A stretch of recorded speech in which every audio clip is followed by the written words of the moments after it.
Started.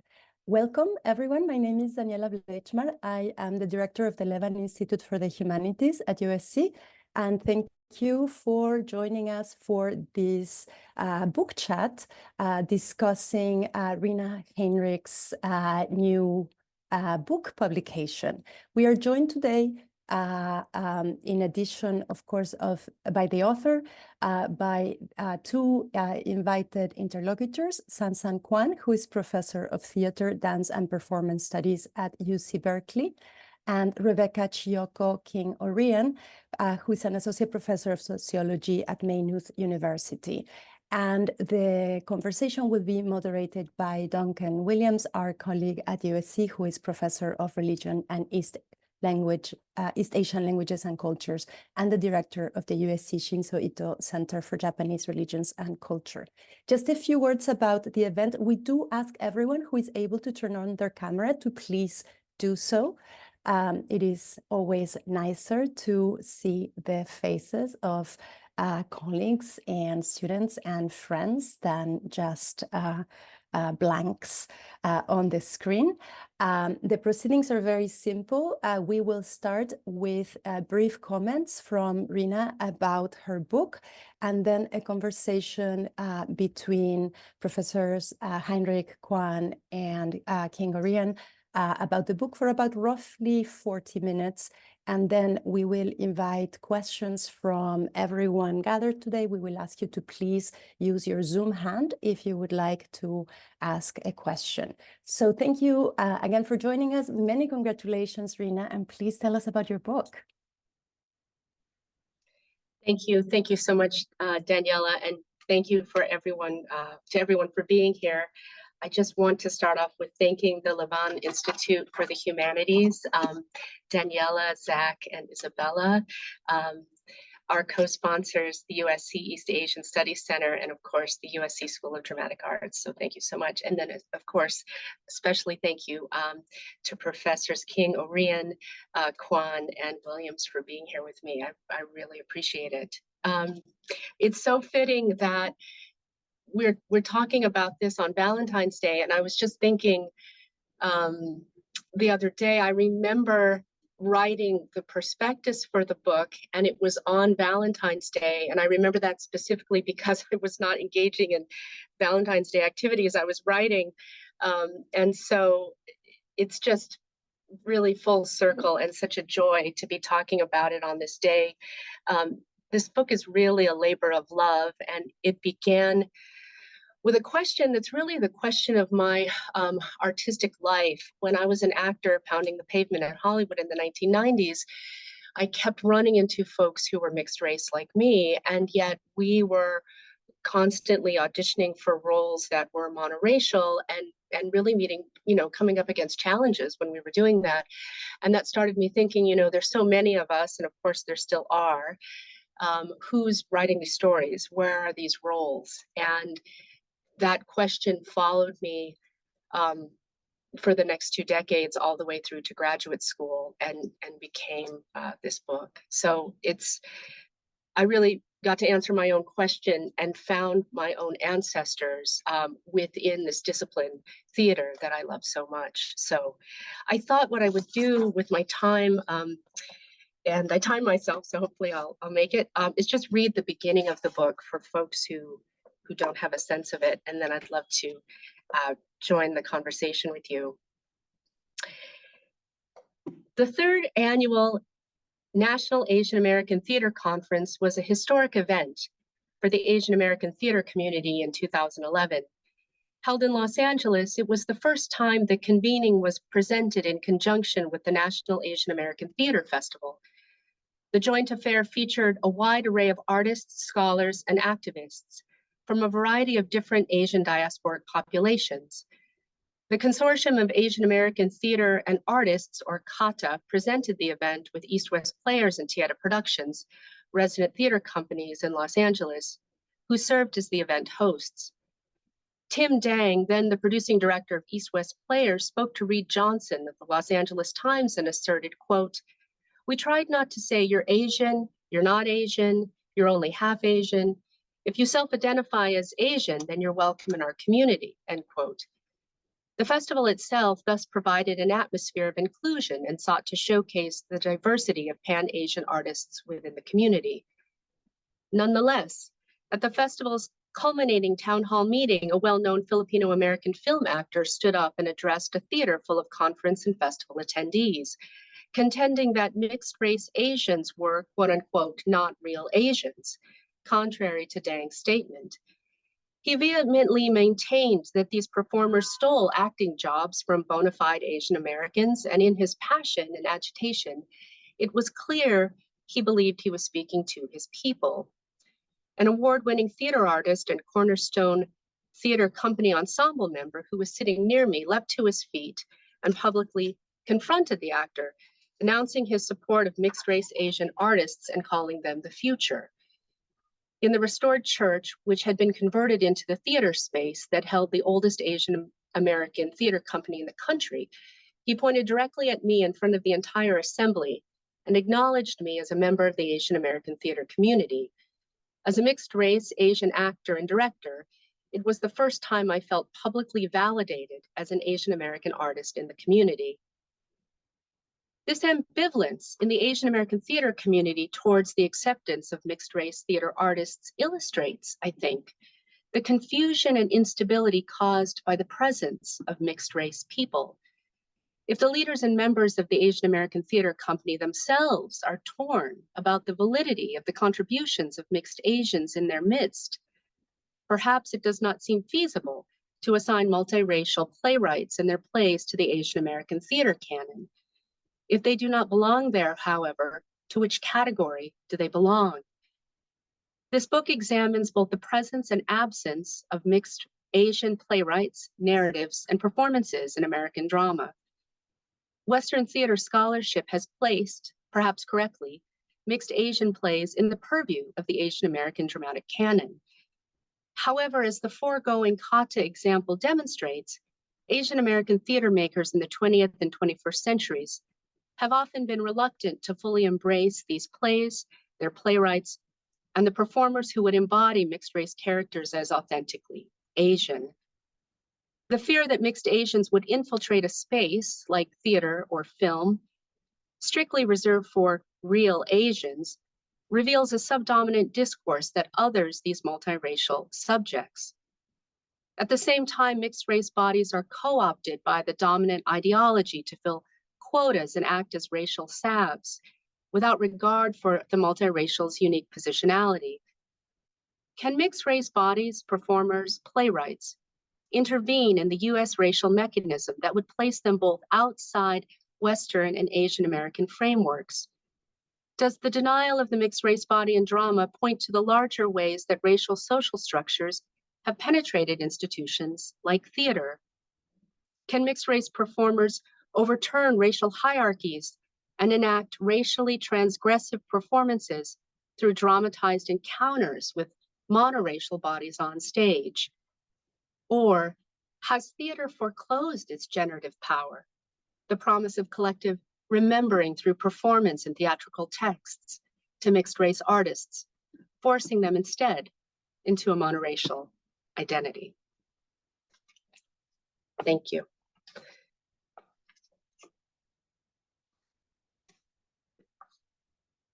Okay, I guess this is where we jump in. So I'm just going to jump in.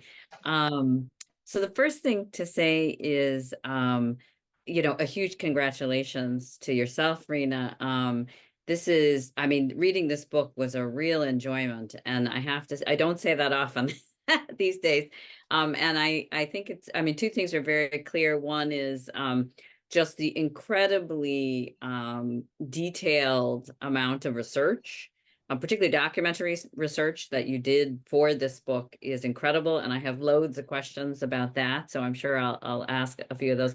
But the other thing to say is just how refreshing it is to read a book, not necessarily about the tropes and narratives of mixed race people, but to actually read a book about the narratives and tropes by and for mixed race people is hugely refreshing. And it also, to my view, is one of the first books that within drama that I think tackles this kind of head on, you know, and so in that sense, I think it's really cutting edge, and it's really refreshing to read a book like this.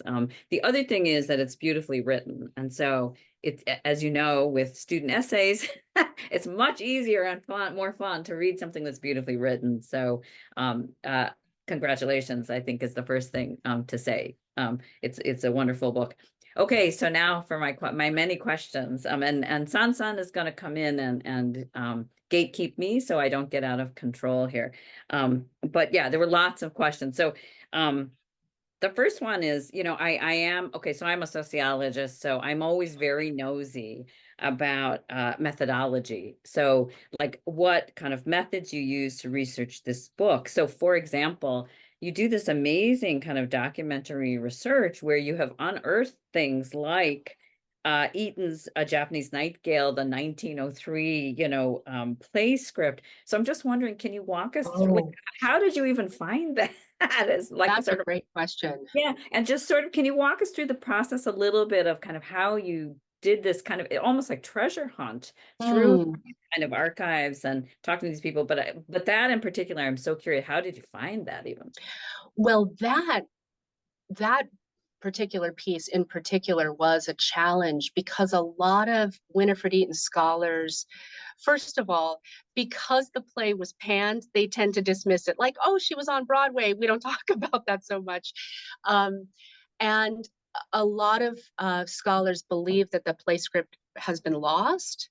And it's not in the archives in Calgary, the University of Calgary, where her archives are. And so I really had to think through, okay, who could have it? Where could it be? And I knew it had been adapted by William Young. And so I started looking at William Young's archives. And this wonderful human being in the Midwest emailed me back and said, well, it was produced by Klaw and Erlanger. Have you looked at their archives? And I said, oh my gosh, I missed that. And so then I went and found their archives, which is the Schubert Archive in New York. And I emailed that archivist, and he said, yes, I have it. And I was so thrilled. You can only imagine, especially since no one had seen it in many, many years. So that's where I found it. And then I was, oh my gosh, I was set to go. I was going to go to Calgary first. This was in March 2020. And my flight was March 16th. And of course, we went into lockdown on the 13th. Oh, no. Yeah. So I couldn't go to Calgary. And then I couldn't go to New York. And both those archivists, which is why I particularly highlight them in the acknowledgements, because they just came to my aid. And they, you know, the moment they were allowed back in their buildings, they scanned things for me. And Mark Schwartz, who's in New York, scanned the play and said, I'm just going to send it to you. Wow. So that was, you know, yeah, I'm so grateful. And I have since seen both of them, been to New York and Calgary, and was able to put the book in their hands. So I was just so grateful. So that's how I found that particular play. Yeah. I have to say, with Sadakichi Hartman, it was really gut. You know, I had found out about him. I had talked to one of my mentors in my doctoral program, and he said, "Oh yeah, he was mixed race. He lived out in, you know, Van in California, kind of a character." And then I read that he was a playwright, and I thought, okay, there's something there.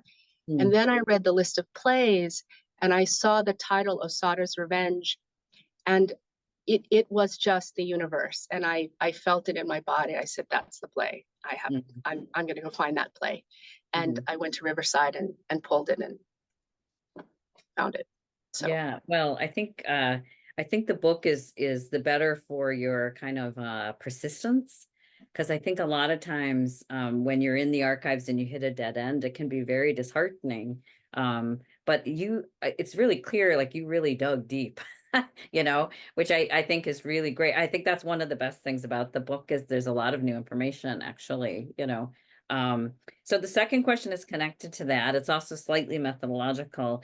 You write in the beginning of the book about ethnography and what you did. And so I'm sort of curious, what's the role of ethnography in terms of like not balancing, but, complementing the documentary research? And could the book have been written without the ethnography or no? What do you think? Well, the ethnography piece was my going to the Midwest premiere of Mutt in Chicago. Yeah. And I think that was valuable because that was a contemporary example to hold up against these earlier productions. And I got to see that play out firsthand. So, when I got there, they were rehearsing. Then I was with them when they moved into tech and dress, and then with them for that first week of performances. And I was able to sort of see in real time, because the issue of mixed race is so prevalent in the play, and how that was sort of quote unquote playing out amongst all the stakeholders in the production, how that had shaped or not shaped the culture. I had particular sort of ideas about how I thought Chen was intervening in the discourse vis-a-vis the play. And so to be able to see what folks were doing with that, or how they had looked at that, and then to be able to ask mixed race performers in real time, how has this, being mixed race, how has that affected your career? How has that been implicated in your career? How do you feel now actually performing a character who with which you identify? So all of that was really valuable to hold up against these earlier folks. I can read about what Sadakichi says, but alas, I don't have him here. Yeah, well, to ask him. You would have to live eternal life, I think, to still be here. But funnily enough, I was talking to somebody, a sociologist in Germany this morning, and I mentioned Hartmann, and she got very excited because, the idea of a German-Japanese playwright in contemporary Germany is almost unimaginable in German theater. And so I said, well, I have this great book that you should read all about him. And she was, so I think even though, of course, his work was, a long time ago, it's still resonating forward, even in a place like Germany where, it's very difficult to talk about race openly still, yeah. Okay. So maybe if it's okay with SanSan, I'll keep going, and then maybe I'll let her actually speak. So this book is really interesting, and I think conceptually it's also, and theoretically it's very interesting. And so I'm focusing in on what I see as your major theoretical contribution of this book, which is the concept of double liminality, right? And for those of you who haven't read the book, basically, I'll get you to explain what that is, maybe in your own words. I think, I have my own understanding, but, so explaining to people maybe what is double liminality, but then I'm really interested in how it's related in terms of process to other concepts that seem like near it, but maybe not the same. So for example, if we take Paul Spickert's concept of shape shifting and double liminality, can you talk a little bit about, obviously what double liminality is first, but then also the relationship it might have to things like Paul Spickert's concept of shape shifting? Yeah, absolutely. Thank you. So the idea of double liminality is, we are in a monoracial system where we are asked to identify monoracially, and so folks might look at me and say I'm Asian American, and I've now come to embrace that in my adult life. When I was a child, I didn't embrace the idea of being Asian American because my understanding at the time was you had to be fully of Asian descent, right? And so it's this idea that you are at the limens, right? It's standing in the door jamb between these two rooms, but that you are doubly liminal. So I'm not, quote unquote, I'm using myself as an example, or mixed race folks are not fully accepted, in my case, in a monoracially white group, or not fully accepted into an Asian American, right, monoracially Asian American group, because I am, quote unquote, half. And so I'm sort of diluted in a way, if we can say that. And so, or at least that's the understanding in the system, right? And so that I'm on the threshold of both groups in this liminal space, and not able to fully be embraced by either group. And that's the idea of double liminality, which I think is very specific to Hapa consciousness, or what I call Hapa consciousness, or being mixed race, because you construct this identity in this liminal space, doubly liminal space, and you're constantly sort of incorporating what it means to be all the different racial backgrounds that you are, or all the different ethnic backgrounds that you are, and yet you're doing that in a specific way where you are not fully perhaps embraced within these various groups. So in terms of shape-shifting, the reason shape-shifting is valuable or interesting to me in relationship to that concept is because shape-shifting is I've got a lot of things going on in my head. is sort of an alternate way of looking at how folks navigate the system instead of passing.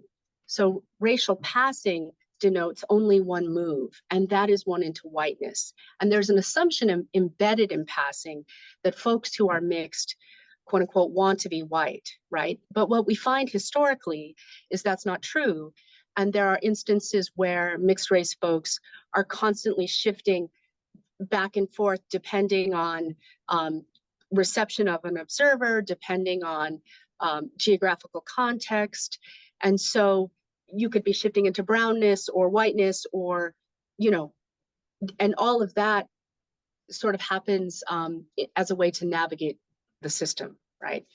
And so I think somebody who's doubly liminal also shapeshifts.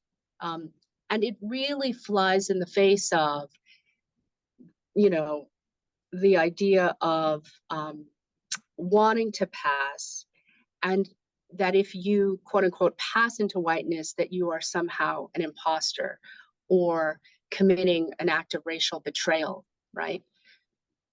Why can I not claim my white parentage? Well, it's because in the system we have naturalized hypodescent, which is you are sort of forced to identify with the parent in your lineage that is perhaps subjugated, right? And certainly that has to do with color, et cetera, et cetera. But yet somebody who is mixed race, or somebody who's a shapeshifter, is basically claiming all parts of themselves, right? Because they are all these different sort of ethnic backgrounds, racial backgrounds, simultaneously at the same time, right? So there's 2 wholes or 3 wholes, 4 wholes, as opposed to halves and fourths that are existing. It's how I sort of think of it. Yeah. No, I just that makes sense. Yeah, no, I think it's really helpful. And I mean, actually, I can see who's in the audience here, and I know that there are people in this audience, for example, mixed race Asian people, Hapa people who have been on the job market in Asian American studies and in Asian studies. And, that subdominant discourse that you're not qualified to teach Asian studies or Asian American studies because you are Hapa. Right. Is alive and well, right? And I think that I like being able to put the label on it to say this is a subdominant discourse within double kind of liminality. We can't step through either door, and at the same time we're still infiltrating. We're the future. I love the delirium. At one point in your book, we're delirium, right? To other people, and I think it's quite helpful conceptually, actually, in the book. I think it'll be useful going forward to use that. Okay, just one more, and then I'll let SanSan in. The book, I think the book is really great at showing multiracial subjectivity and particularly embodied performance, which, you know, I'm very interested in on stage. And I'm wondering if you've ever thought about this in other spheres. So, for example, of course, I'm interested in like TikTok, right? So can this kind of bodily performance be also performed not live on the stage, but maybe mediated on social media? And, you know, are you aware of a growing Hapa community on social media? Do we see some of the same transgressive behaviors, or is it not something that you've kind of thought about? Thank you for that question. It is something I've thought about, and it's so funny. Because I'm sitting here thinking, I teach a class called Performing Identities, and we do look at a lot of mediated performance online. And so now I'm thinking, why have I never introduced this idea in my own class? But it is something I've thought about and not looked at specifically. Right. I would say that, yes, absolutely, of course. And I know on TikTok, there is a huge growing population of folks who identify as mixed, who talk about it regularly. You know, there's that trend of, you know, you're mixed when, or, you know, you're Filipino if, right? Mm-hmm. And so I've seen all of those. And absolutely, I think those are performances of double liminality as well. Yeah.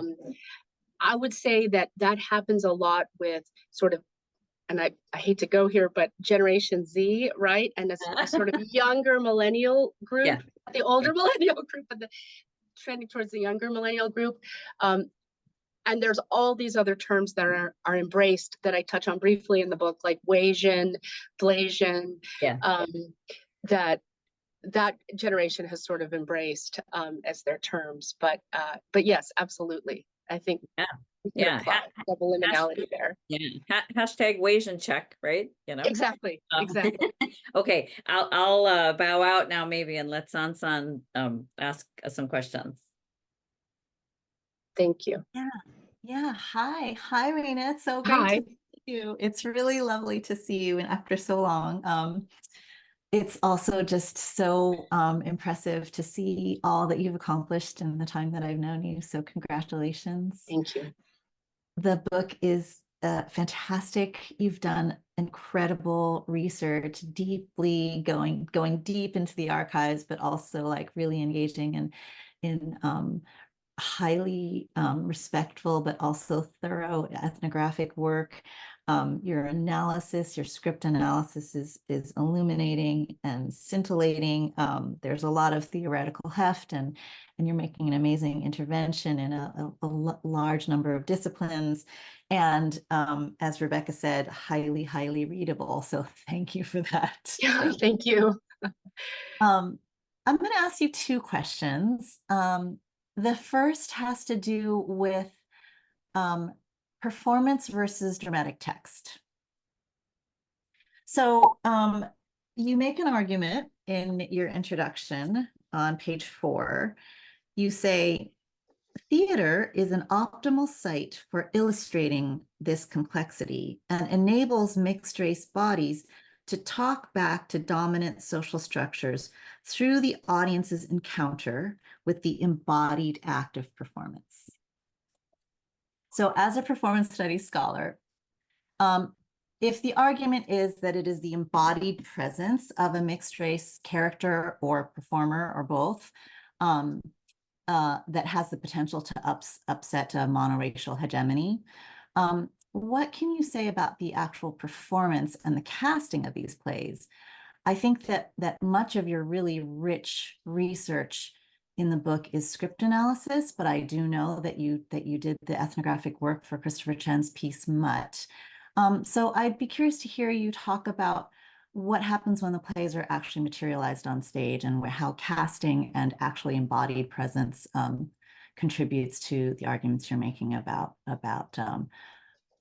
upsetting monoracial logics. Yes, thank you for that.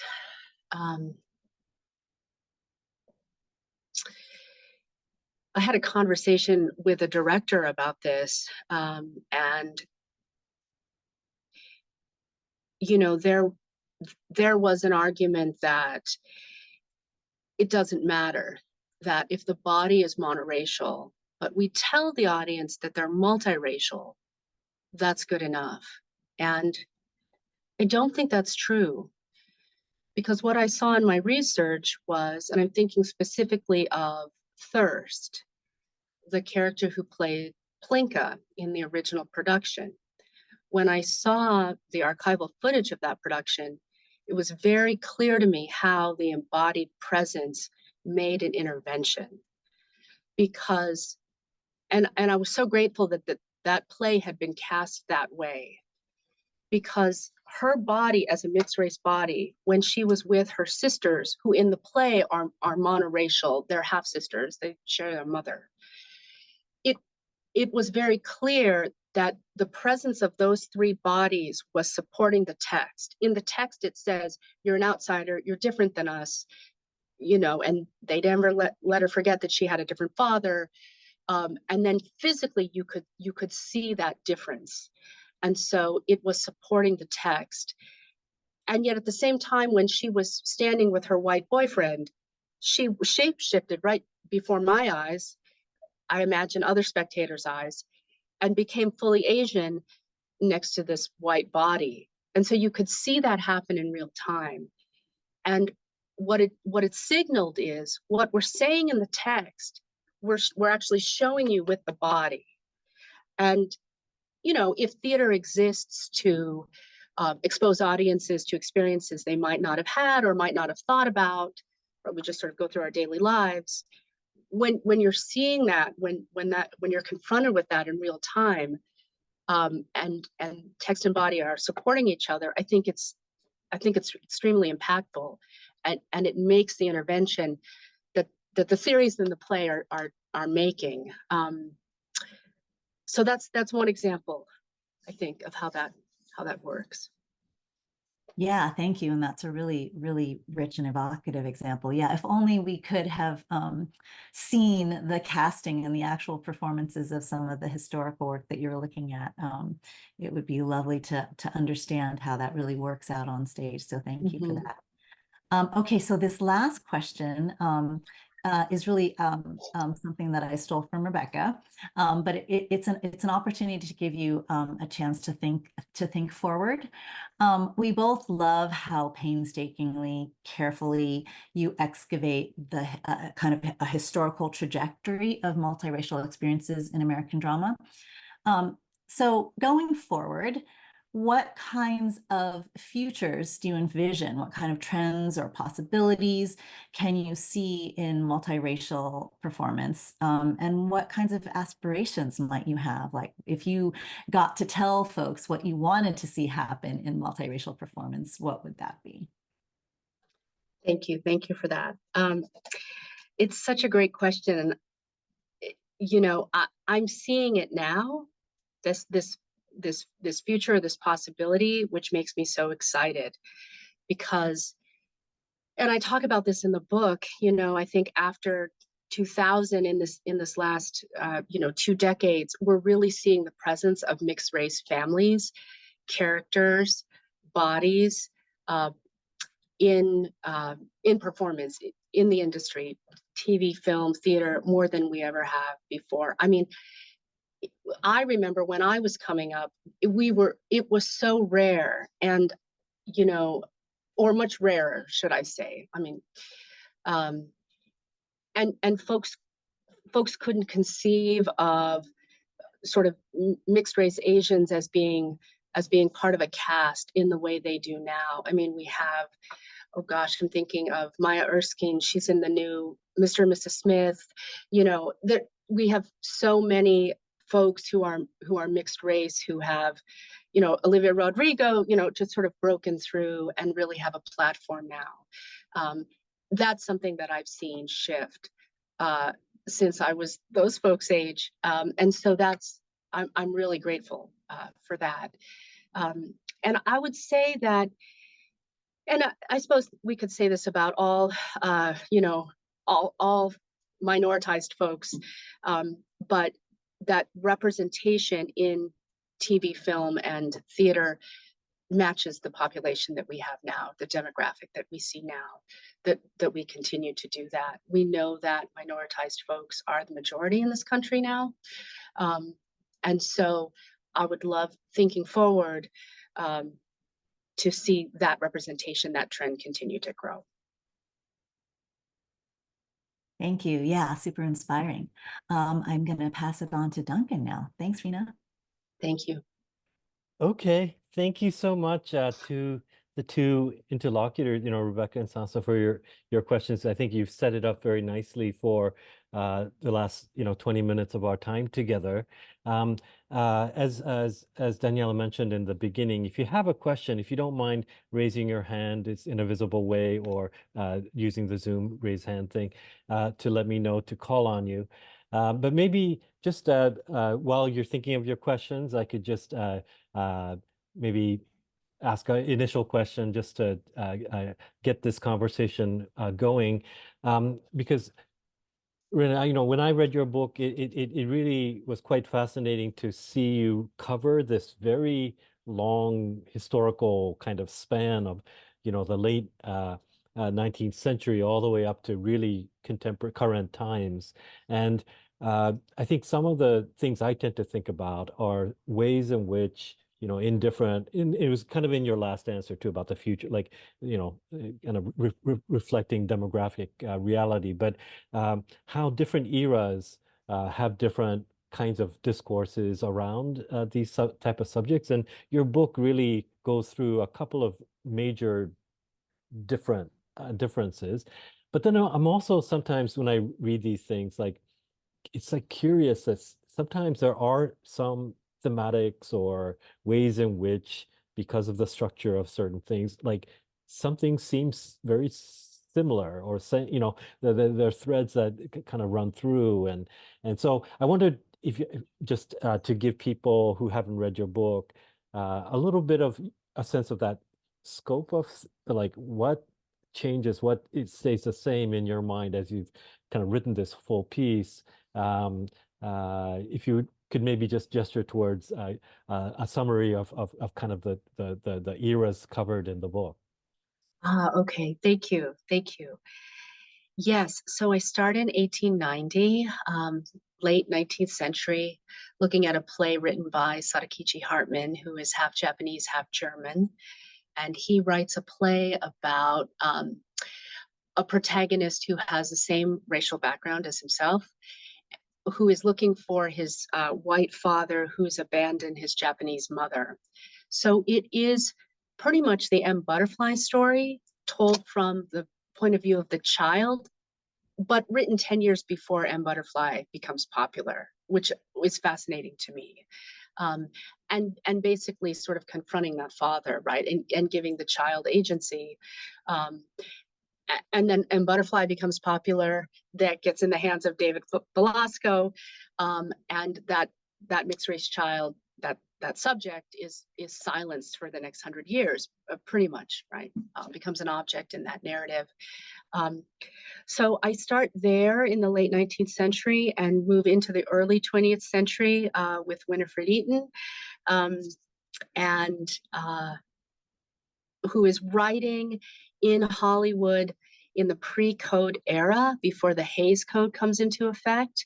One of the things that the Hays Code does in film is ban stories about miscegenation. And so the truth is that in the early part of the 20th century, we're actively talking about miscegenation, and certainly it's presented to us as sort of mysterious and something of intrigue, but yet we're sort of actively talking about it. People know that it's happening, even though it produces a kind of anxiety.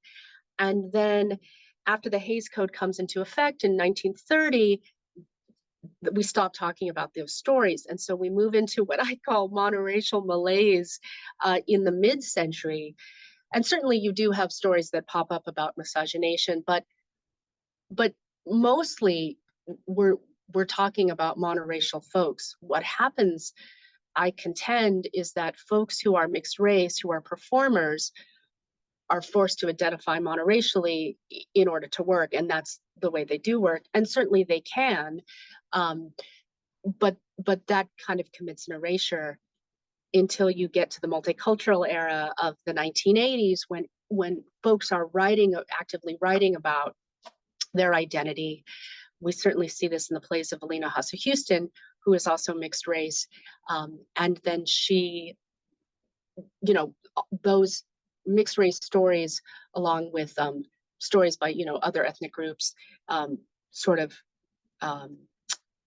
are on the rise in the 1980s, 1990s, and then we get to 2000 when the census changes and we're able to identify as mixed race.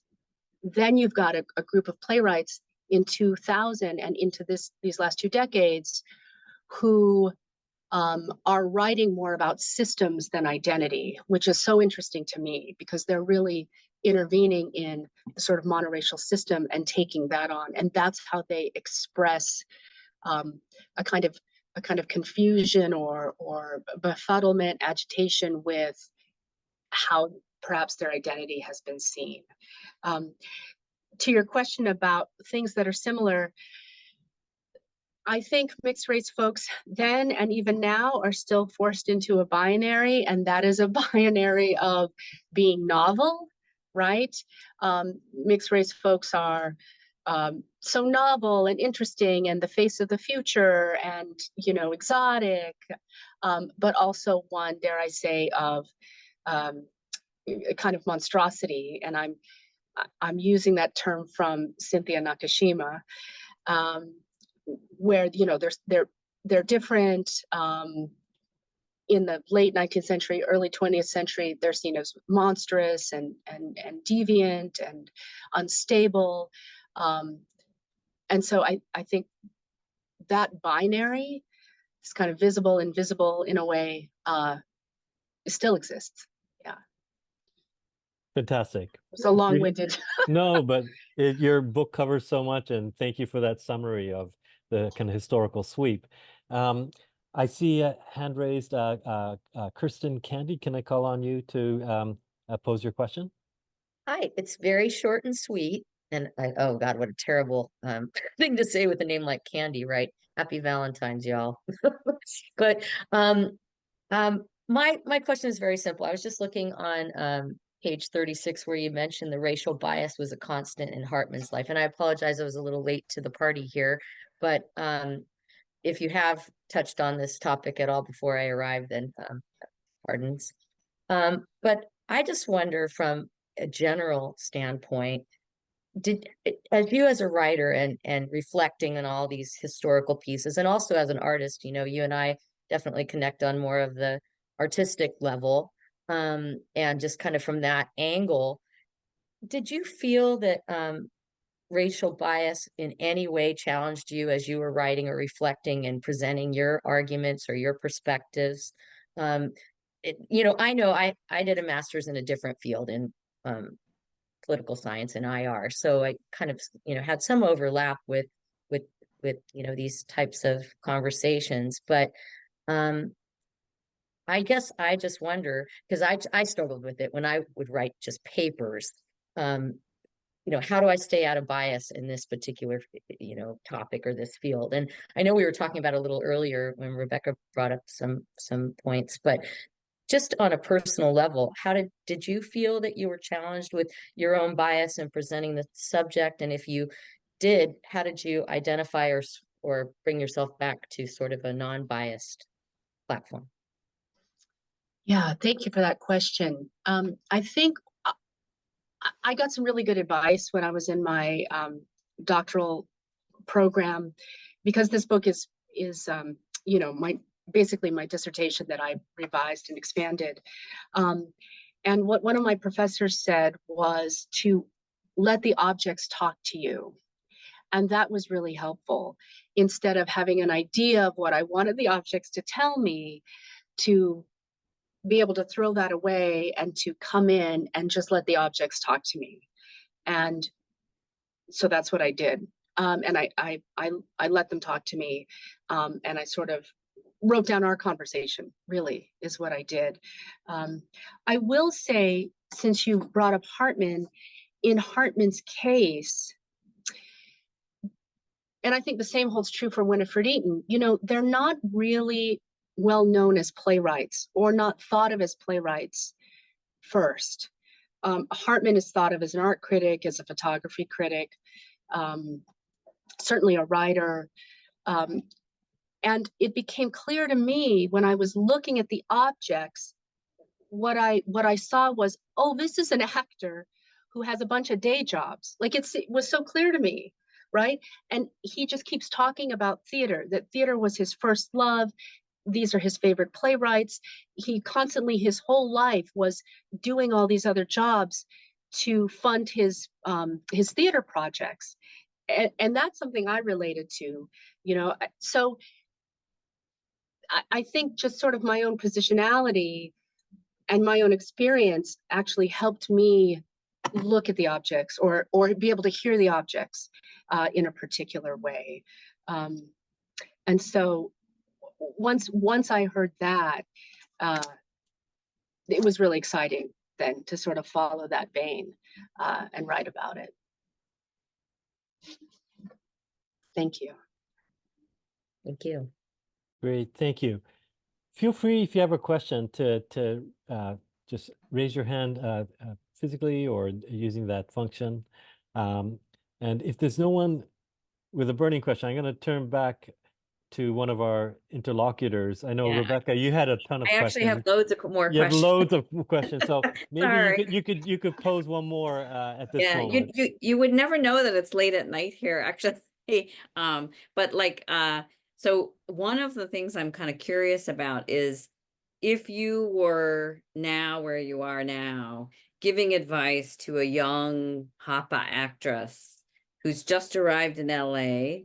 I actually know a young woman who is just a Hapa actress, just arrived in LA, trying to break into the industry. What kind of advice would you give them? Because as you mentioned, the landscape is very different now than it was maybe 25 or more years ago. I don't know. Well, you should send her to me. That's the first thing Okay, I'll say. okay. This is a question that because I have students who are mixed in classes, and there's an interesting trend that has happened in the last even 4 years, I would say, where the belief or the idea is that the body of the character has to match the body of the actor, and that's very generational. So when I was coming up, that wasn't the case, because it actually wasn't the case. You know, you couldn't be cast in roles with which you identified, and that was a huge frustration, you know, back then. But I have encountered folks who have actually said things that, like, I can't play a monoracial character because I'm mixed. And my immediate thought was, oh my goodness, you may not work, or not, you know, you may not work that much, right? Because even though the landscape has changed and there are more roles, it's still not representative. There's still not enough. Yeah. So this is where I would say leaning into your identity as somebody who's doubly liminal, and as someone who is a shapeshifter, I would lean into that. You know, I identify as Filipino, and I am culturally Filipino, and I was raised in a Filipino household, and so I understand that culture, that way of being, and I reject the fact that because I'm quote unquote half, that I can identify with a character who's Filipino, right? And so that's what I would say, honestly, is to lean into those places where you identify with the character and have access to the character. Now, that being said, there are different, shall I say, expectations among different racial groups about that, right? So, you know, in the Latinx community, that looks a little differently. In the Asian American community, that looks a little differently.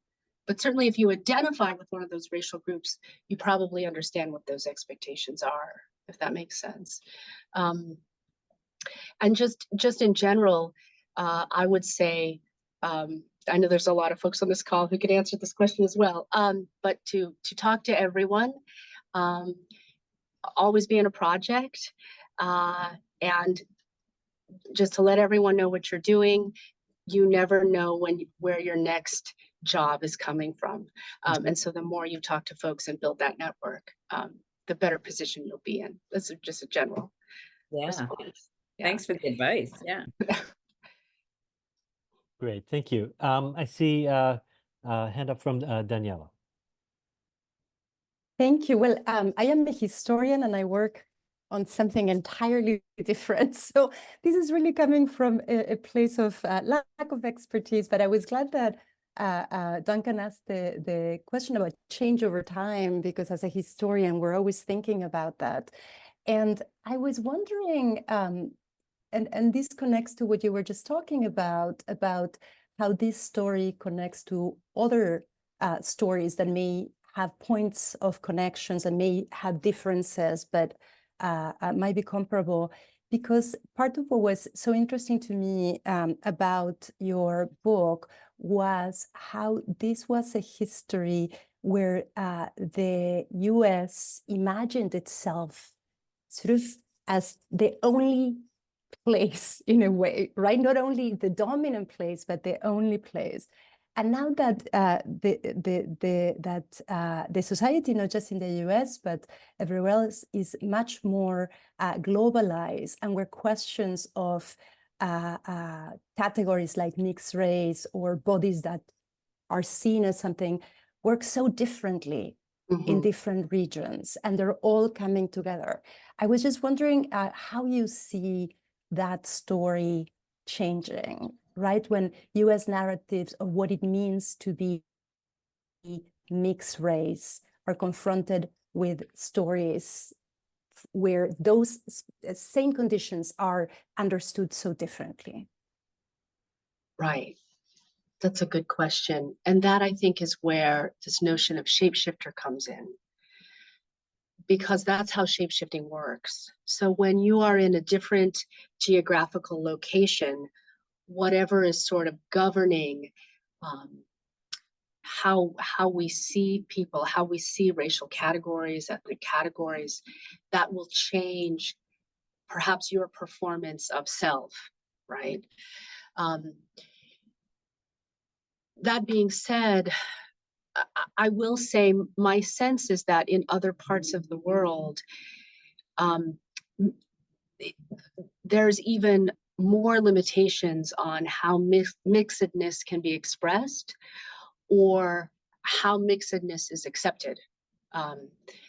And so it's interesting, because the kinds of things that I think folks are grappling with in the United States, they're not grappling with in the same way in other places, or perhaps those other places are more strict, right? That you really must be monoracial in another place.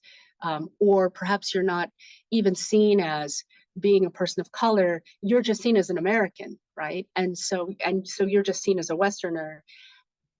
And then suddenly you have privilege in this context that perhaps you didn't have in the United States. So that's my sense, is that that those things are constantly moving depending on the place that you're in. I don't know if I answered your question quite exactly, but yeah.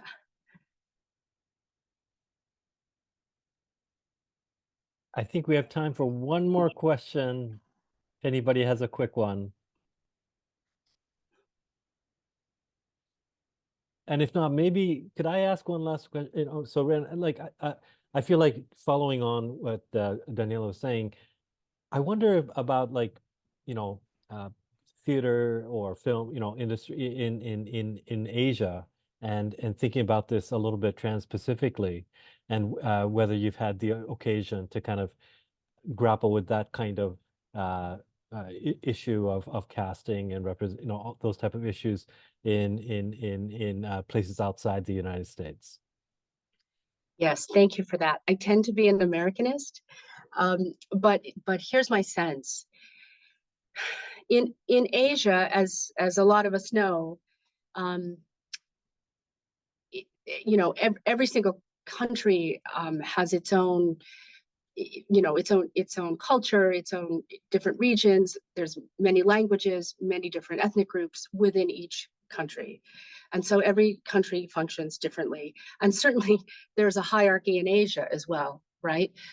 If you are in, you know, a Pacific Islander, or if you are in Southeast Asia, you are perhaps perceived in a particular way than you are if you're in East Asia, you know, that kind of thing. So there's all these other discriminations that are in place as well in Asia. So that being said, what I have encountered is, depending on the country that you're in, your mixedness may be embraced and seen as novel, or has been shunned and is seen as a dilution. I don't want to call out particular countries, but that's what I've seen. And so mixedness is fraught, I think, depending on where you are in Asia and in what way that mixedness is being deployed. Yeah. Great, fantastic. You've done a fantastic job of giving exactly 1 minute, which is what I was told was needed for Daniela to close us out. I just wanted to thank everyone, to thank especially Rena for her publication, Race and Role, the Mixed Race Asian Experience in American Drama, out just this year. So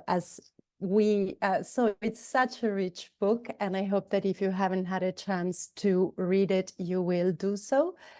Many thanks to the USC School of Dramatic Arts and the USC East Asian Studies Center, our co-sponsors for this event.